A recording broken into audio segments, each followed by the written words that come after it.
দেশের বিভিন্ন জায়গায় বিশেষ করে চরাঞ্চলে চলছে ভূমি জরিপকারী অথবা আমিনদের রমরমা ভূমি জরিপ ব্যবসা। এক জমি 10 বার জরিপ করাই যেন তাদের নেশা। এই সমস্ত ভূমি জরিপকারীদেরকে অনেকেই দিচ্ছে আবার বাহবা। সামাজিক রীতিনীতি অনুযায়ী কোনো একটি জমি অথবা ভূমি জরিপ করতে গেলে সেই জমির চতুর্দিকে যে সমস্ত জমিগুলো রয়েছে সেই জমিগুলোর প্রত্যেক মালিককেই উপস্থিত রেখে ভূমির সঠিক জরিপ করতে হয়। অথচ বর্তমান সময়ে বাংলাদেশের চরাঞ্চলগুলোতে বেসরকারি আমিন অথবা জরিপকারীরা এই সমস্ত আইনগুলোর কোনো তোয়াক্কাই করছে না। যারা যেভাবে টাকা দিচ্ছে সেভাবেই তাদের পিছনে দৌড়াচ্ছে এই সমস্ত বেসরকারি আমিন অথবা জরিপকারীরা। পাশের জমিনের মালিকের অনুপস্থিতিতেই খুঁটি প্রদান করে আসছে তার জমিনের মধ্যে।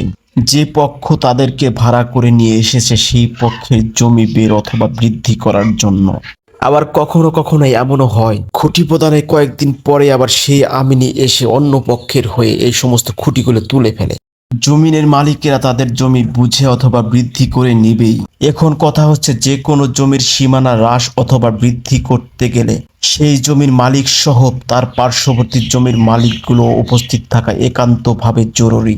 কিন্তু বর্তমান সময়ে বাংলাদেশের চরাঞ্চলগুলোতে এই সমস্ত সামাজিক নিয়ম নীতির কোনো তোয়াক্কাই করছে না বেসরকারি আমিন অথবা জরিপকারীরা, যার ফলে সৃষ্টি হচ্ছে জমির মালিকদের সাথে জমি সংক্রান্ত কলহ।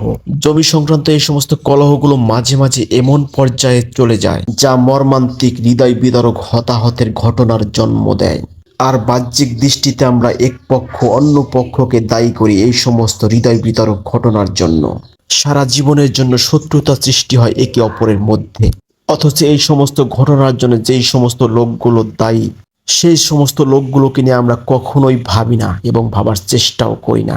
চরাঞ্চলের জমি সংক্রান্ত কলহগুলো দূর করতে হলে প্রথমে বন্ধ করতে হবে ভূমি জরিপকারী অথবা আমিনদের ভূমি জরিপ ব্যবসা। আমিন অথবা ভূমি জরিপকারীদের রমরমা ব্যবসার কারণে চলে যাচ্ছে অনেক মানুষের নিরহ প্রাণ, যা কখনোই আর ফিরে আসবে না, ফেরাতে পারবেও না কেউ। তবে ভবিষ্যতের কথা ভেবে এই সমস্ত জরিপকারী অথবা আমিনদের বিরুদ্ধে আওয়াজ তুলতে হবে একসাথে, যারা জমির মালিকদের বিপদে ফেলে দূরে গিয়ে দাঁত কেলিয়ে হাসে।